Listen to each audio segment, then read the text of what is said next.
You've probably heard creatine is the one supplement that actually works. Cheap, safe, take 3 to 5 grams a day, done.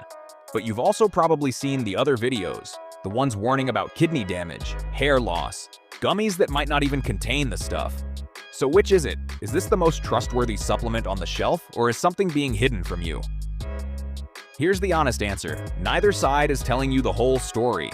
Some of what you've heard is rock solid. Some of it is a decade-old headline that never got fact-checked. And there's a brand new 2025 study that quietly challenges the one number everyone agrees on. By the end of this video, you'll know exactly what's proven, what's still a guess, and what's actually worth your money. Before any of the controversy makes sense, you need 30 seconds of the actual science. Because this is the part almost nobody explains simply. Your muscles run on a molecule called ATP. Think of it as a battery. Every time you do something hard, a heavy set, a sprint, that battery drains a little, turning into ADP, a dead battery that can't fire fast energy anymore. Creatine's entire job is to recharge that battery almost instantly, so you can push out one more rep, one more sprint before you're actually out of gas. Your body already makes 1 to 3 grams of creatine a day on its own, and food, mostly red meat and fish, adds a bit more. Supplementing just tops the tank closer to full. Something that's genuinely hard to do from diet alone unless you're eating a lot of meat every single day. Here's the part that isn't controversial at all. 3 to 5 grams a day taken consistently is the most well-supported dose there is for strength and power. Full saturation in 3 to 4 weeks. Want it faster? A loading phase, 20 to 25 grams a day for about a week, gets you there sooner. Same destination, just a different speed. Neither one is better long-term. But here's what almost no one is telling you. And it's the reason this video exists. In March 2025, researchers actually tested that standard 5-gram number head-on. And the result is a little uncomfortable.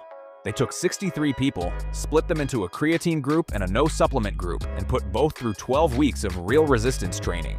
If you're picturing the creatine group walking away with visibly more muscle, that's not what happened. Both groups gained about the same 2 kilograms of lean mass. The creatine group didn't outbuild the group taking nothing at all. Here's where it gets interesting though, not damning interesting. The researchers added a clever twist, a 1-week wash-in phase before training even began, and where the creatine group took the supplement but didn't train yet. During that week alone, their weight jumped. Once real training started, that early gap completely disappeared. The lead researcher, Dr. Mandy Hagstrom, thinks this means older studies may have mistaken early water weight for actual muscle growth. An honest mix-up that shaped 20 years of advice. So does this mean creatine is a myth? No. And this is important. It means if your single goal is maximum visible muscle size, 5 grams might be underdosing you, and 10 grams has been proposed as a better target. But that number hasn't actually been tested yet. It's an educated guess, not a proven fact. And if your goal is strength and raw power rather than size, this study didn't even test that. 5 grams is still doing its job. Now let's talk about the fear. Because if you've ever hesitated to start creatine, it's probably because of one of these 3 claims. And you deserve to know exactly what they're built on, not just whether they're true or false. This one sounds scary, because it's technically true that a marker on your blood work goes up. Creatine breaks down into creatinine, the exact number doctors use to estimate kidney function. So yes, that number rises, but that's your creatine metabolism doing its job, not your kidneys failing. Researchers have tracked healthy people for up to 5 years, at doses as high as 30 grams a day, 6 times the normal amount, without finding kidney harm. If you already have kidney issues, that's a real conversation to have with your doctor first, and asking for a cystatin C test instead of the standard one can avoid the confusion entirely. For everyone else, this fear is mostly based on a false alarm from your own blood work. This is the one that scares people the most, and it traces back to a single study from 2009, 16 years ago, on rugby players. Researchers found a temporary rise in a hormone called DHT, which in some genetically predisposed people is linked to hair thinning. Here's the part almost nobody mentions. That study never actually looked at anyone's hair. It measured a hormone level, which stayed inside the normal range, and nobody has ever replicated the results since. So this isn't a myth that's been disproven with total certainty, but it's standing on a foundation a lot thinner than the panic around it suggests. Creatine does pull water into your body, but into your muscle cells, not under your skin. That puffy, soft look people picture isn't what's actually happening. If anything, water inside the muscle is a sign it's working. If you genuinely feel bloated on a product, check the label first. Added sugars and fillers are the more likely culprit. And here's the one where the worry is actually justified. Independent lab testing in 2025 and 2026 found that a meaningful chunk of popular creatine gummy brands delivered way less creatine than the label claimed. In some cases, almost none at all. If gummies are your thing, look specifically for a brand that publishes third-party lab results.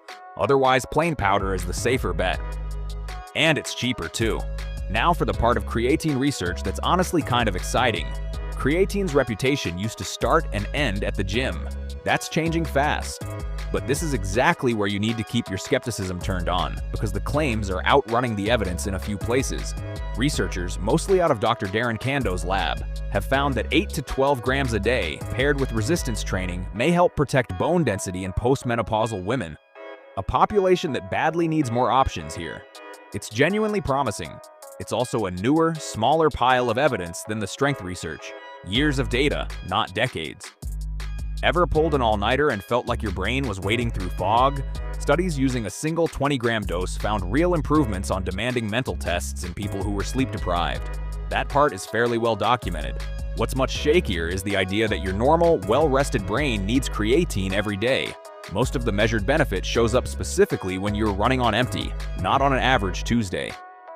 Here's one that should give you hope. Carefully. A 2025 pilot study gave 20 Alzheimer's patients 20 grams a day for 8 weeks. Brain creatine levels rose by roughly 11%, and researchers saw improvements in memory and cognitive testing. That's a genuinely hopeful signal for families dealing with this disease. But, and this matters, there was no placebo group to compare against, and only 20 people were in the study. This is the kind of early result that justifies a bigger, better trial. It is not yet proof that creatine treats Alzheimer's. One more.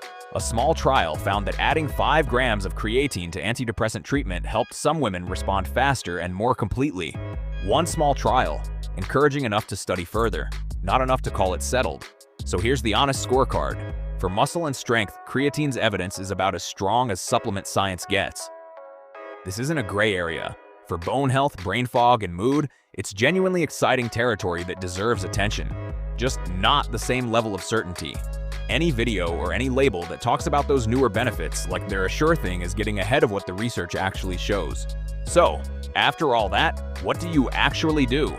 Here's the entire program, no fluff. 1. Buy plain creatine monohydrate. Not HCl, not buffered, not liquid.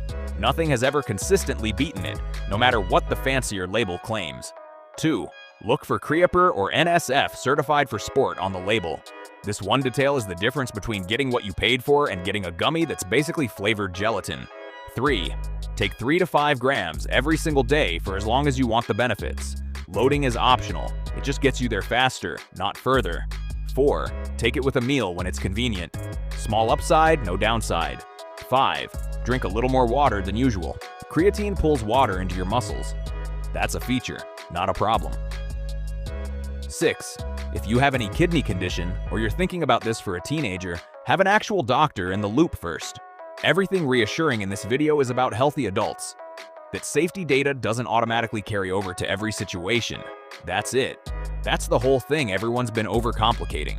Every single study in this video, the UNSW trial, the Alzheimer's pilot, the rugby DHT study, is linked below, not just name-dropped and forgotten. Go check them yourself.